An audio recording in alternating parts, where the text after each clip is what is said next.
Hey beauties, I was listening to an interview, a part interview. I didn't listen to everything, but a decent portion of it with NeYo and this young lady there. Somebody was interviewing them. I guess it was his turn to speak on the matter of music and singing and the art, the performing arts. And he was saying that the music industry in his time, and obviously before his time, without a doubt, it was like an elite club. You have to be able to sing on key, sing well, in order to come into the music industry. Nowadays, he says even autotune is on the mic. And when I heard him speaking, it is the same sentiments or similar sentiments that I have expressed, that Bounty Killer has expressed. I think years ago, I remember seeing an article by the very notable Gladys Knight has expressed. And I don't think people are understanding the ramifications of same. What is happening is that the youngsters are not understanding what good music is about, good singing is about.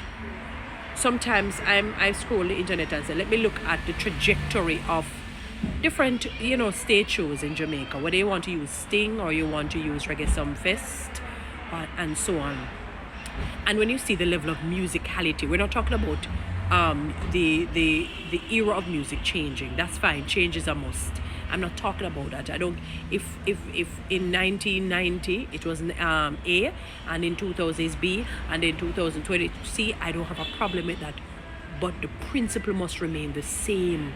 Just as how the Bible says Jesus Christ is the same yesterday, today, and forevermore. He was the same back in those days. We are different types. When I say different human beings, we're living in a modern time. But the principles remain the same. That if you put one with one, you will get two.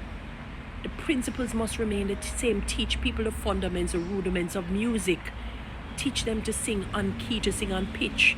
First of all, in the music industry, right here in Jamaica as well, I've seen it abroad. People who do not have the talent, I'm not talking about if they were to get voice training, it's not their calling. You hear it, you know it. You can know when somebody cannot sing, they cannot DJ, they cannot sing J, and yet they're going into the industry because they know this person or they know that person. And because they have the whole auto-tunes that go up there, first of all, their performance suck. By going on I can demonstrate to you now when I see somebody performing. I saw one go on for 15 minutes, and up to now it has nothing to do with it. The only reason why some people are singing because they already have the song. The song is produced. They have the song, so when they hear the tune, they say, oh, it's this song he must be singing. So they go on, they say, them introduce whoever, the person go on. And for 15 minutes, it almost sounds like when two horse or bad throat dogs are fighting. That's what it sounds. I kid you not. I'm not saying it in a disrespectful way. I wanted to tell you how it sounds. It sounds terrible. The performance is weak. They look almost completely drugged out, and drunk in one. If you see a drunk person walking and staggering and just a rock all over the place like that, that's how it looks. My workplace had a function and they invited, it's not the first time I've seen this guy. He's underrated. Assassin. Today he's known as Agent Sasko. Well, I think he was saying that his name was originally Agent Sasko, but that was back in the day, with the Clash and all of that. He had to come with a very powerful name, so he came with Assassin. But now he's a little bit more, family man and so on. So he's back to the Agent Sasko. And it's not the first or the second time I've seen him perform. And he's an underrated DJ artist and performer. He's very, very good. He's very, very good. He DJs on key. You hear the words he sounds, and he has a rough voice. He doesn't DJ a little bit more lighter on the voice like a Beanie Man. His voice is coarse. You know what I mean? He's one of the coarser ones. Like when you have the Bounty Killers and so on. He's one of the more coarse ones. But you hear what he's saying. And his performances are good. He sings on key and sound good. When I say sing, DJ, you know what I mean? And I'm saying to myself, and yet he's not one of the ones who are more, propelled greater. Maybe because he's not singing a lot of gun tune like now, or a lot of his songs are very good. They're uplifting when you listen to the words. And it may be because I'm not dressing up in all kinds of things. not running around. He's a married person with his children and so forth. But he's really good. He's really good and underrated, sorry. And yet I'm seeing a lot of people who are popular now, and I just don't understand how they even got the opportunity to walk in a studio first or to introduce themselves in the music industry. Sometimes you see that they say this cannot be real, and the young people are railing for it because they don't know. They think that is okay. In other words, if you teach a child and say, come here, 1 + 1 is 11, as they grow older, until they become more knowledgeable and seek truth, they're going to accept that the 1 + 1 is 11. You understand me? That's what they're going to do. They're going to accept it and think that 1 + 1 is really 11. A lot of you in the music industry, and I'm glad when I heard there, because I know they're having the problem overseas. Years ago when thing was alive, what's her name there? Aretha Franklin, the great Aretha Franklin. Music, that's a musician. That's a singer, musician, everything in one. She plays the piano well, she sings well. She sang well, she played the piano well, since she's now deceased. And the gentleman who was interviewing her, she's a very feisty, no-nonsense woman. And the gentleman who was interviewing her said, when I call these names, what he wanted to ascertain is what she thought about their vocal prowess, their vocal skills as a singer. And she called some names. I'm not going to call a person's name because I don't believe in embarrassing people like that.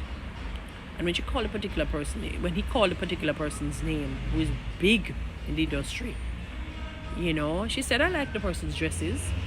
From the mere fact she didn't mention the voice, she doesn't think the person can sing or sing well. Shouldn't be there, and I agree with her. I agree with her. Lucky she even said she likes something for the person. Lucky she even said something that she liked for the person. And prior to that, Gladys Knight said she has concerns. Because she knows the era, when you're coming from these people era, and even after them, you can name them dime a dozen singers from before their era, in the Whitney Houston, Mariah Carey era. Know what is happening. Well, except for people like Fantasia and I might not call everybody because I don't know some of their names, but Fantasia and Jennifer Hudson, and and even with those two, they're not as good. Fantasia just got a thing there for the color purple, still not for the music. And you say to yourself, something is absolutely wrong. And the ones who are not talented are barely, I can't even say semi-talented, barely, they really should not be in there. They're there. And you wonder to yourself, what is happening? Where are the fundamentals of singing? Where are the fundamentals of music, the rudiments of music? Whether it's singing, dancing, playing an instrument or so. What is happening? What is our young people being taught? So they will grow up on mediocrity. That is what they're going on, mediocrity or lacking talent, no talent at all. It's the same thing here because we predominantly have a dancehall industry. We don't have a versatility like overseas, where you have the country and western that they do well in there, they thrive well there. The hip hop, they thrive well there. The rap thrive well there. The pop thrive well there, and the soul music and R&B thrive well there, and gospel thrive. Not here in Jamaica, really. You have 1 or 2 people, But when you look in the secular dancehall, trust me, a lot of you, many of you should not be there. I don't know what you're doing. And people are coming up and say, boy, I don't want your DJ, because them right. If them see friars are doing it, and them know so them have friars voice, then it's a friars industry. Friars joke thing. It sounds bad. You need to go back to the drawing board, and that is why I encourage people, go online and listen to the music moguls. You can keep your modern day music. It's not about that. I listen to classical music. It doesn't mean that I'm going to be a classical singer, but the rudiments of it. It teaches you something that I will need for my own skill as a singer. So some of them can go back and listen to the Yellow Mans, the Shabarans, the Ninja Man, the Super Cats, the Beanie Man, the Bounty Killer, the Vibes Cartel. Vibes Cartel, I consider him timeless, because a long time he's DJing and he's fantastic. I mean, he's the best lyricist. You can't take that from him, beautiful people. Whether I'm good, bad, or indifferent, whoever you want to put him. But I don't want to stray from that. I'm saying some of you people, really, you're in the wrong calling just because you want to get rich. Or someone to jump in and chop it if they can't get in the dance. I mean, it is ridiculous. I'm glad when I heard NeYo say that, and he's overseas. Guys, follow me on TikTok. Subscribe to my YouTube channel. Please share this message.